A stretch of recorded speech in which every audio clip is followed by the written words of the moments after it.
Olá, meus irmãos, que a paz de Jesus esteja conosco hoje e sempre. É com muita alegria e satisfação que neste dia faremos a leitura do Evangelho, dando sequência, resumo da doutrina de Sócrates e de Platão, itens 12 a 15. Não é preciso nunca retribuir injustiça por injustiça, nem fazer mal a ninguém, qualquer seja o mal que se nos tenha feito. Poucas pessoas, entretanto, admiram esse princípio, e as pessoas que estão divididas não devem senão se desprezar umas às outras. Não está aí o princípio da caridade que nos ensina a não retribuir o mal com o mal e a perdoar aos inimigos? É pelos frutos que se reconhece a árvore. É preciso qualificar cada ação segundo o que ela produz. Chamá-la má quando dela provém o mal, boa quando dela nasce o bem. Esta máxima é pelos frutos que se reconhece a árvore, se encontra textualmente repetida várias vezes no Evangelho. A riqueza é um grande perigo. Todo homem que ama a riqueza não ama nem a si, nem o que está em si, mas ama uma coisa que lhe é ainda mais estranha, que é aquela que está em si. As mais belas orações e os mais belos sacrifícios agradam menos à divindade que uma alma virtuosa que se esforça por assemelhar-se a ela. Seria uma coisa grave se os deuses tivessem mais consideração para com as nossas oferendas que pela nossa alma. Por esse meio, os mais culpáveis poderiam se lhes tornarem favoráveis. Mas não há de verdadeiramente justo e sábio senão aqueles que por suas palavras e pelos seus atos desempenhem do que devem aos deuses e aos homens. Meus irmãos, então, o que podemos extrair como lição desta passagem, inspirada na reflexão, no exemplo dos nobres irmãos filósofos que antecederam Jesus, da filosofia que antecedera o cristianismo redivivo, preparando o terreno para a vinda daquele que nos demonstrou da maneira mais nobre, iluminada e sublime o significado legítimo do amor. E nesta passagem, o que nós podemos compreender é sobre a importância de agirmos buscando praticar o bem, sobretudo nas situações que nos causam ou podem nos causar algum tipo de prejuízo, naquelas que estamos expostos a ofensas, a calúnias, a agressões das diversas formas, que nos estimulam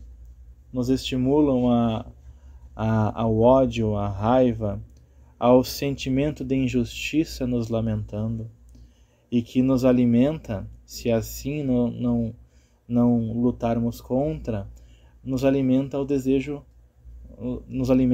de vingança, que muitas vezes podem perpetuar séculos, dezenas de encarnações, como vimos aí depoimentos de irmãos em várias obras espíritas, inclusive. Muito bem, acreditamos que o cerne dessa reflexão ou dessa conduta que esse trecho nos adverte, nos esclarece, está o exercício do livre-arbítrio.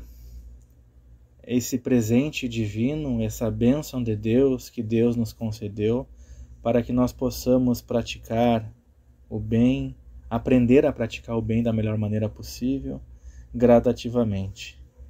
Nem sempre conseguimos amar E quando não nos é possível ainda amar, nós temos que aprender a nos suportar, meus irmãos.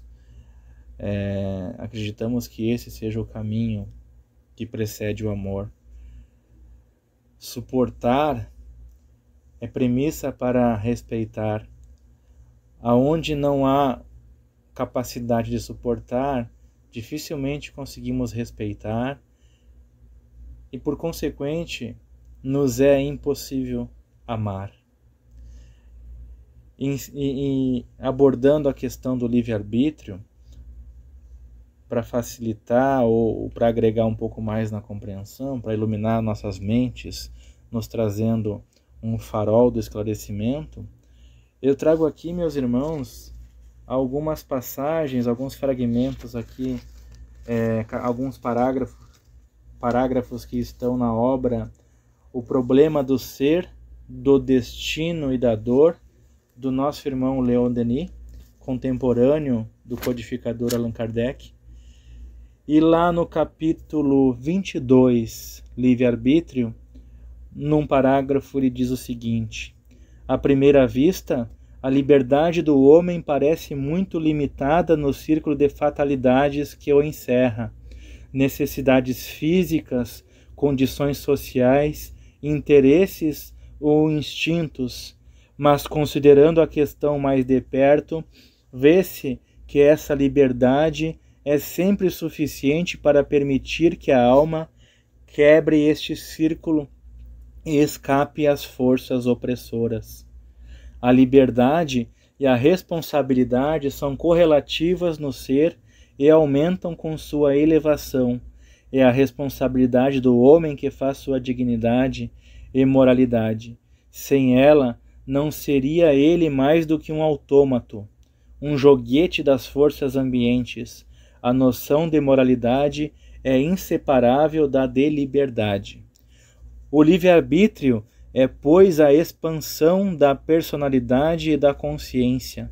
Para sermos livres, é necessário querer sê-lo e fazer esforço para vir a sê-lo, libertando-nos da escravidão da ignorância e das paixões baixas, substituindo o império das sensações e dos instintos pelo da razão.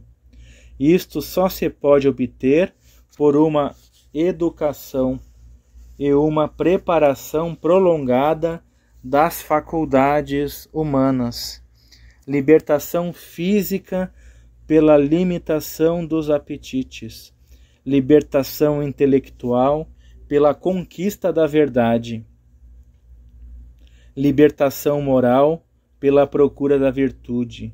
Esta é a obra dos séculos, mas em todos os graus de sua ascensão, na repartição dos bens e dos males da vida, ao lado da concatenação das coisas, sem prejuízo dos destinos que nosso passado nos inflige.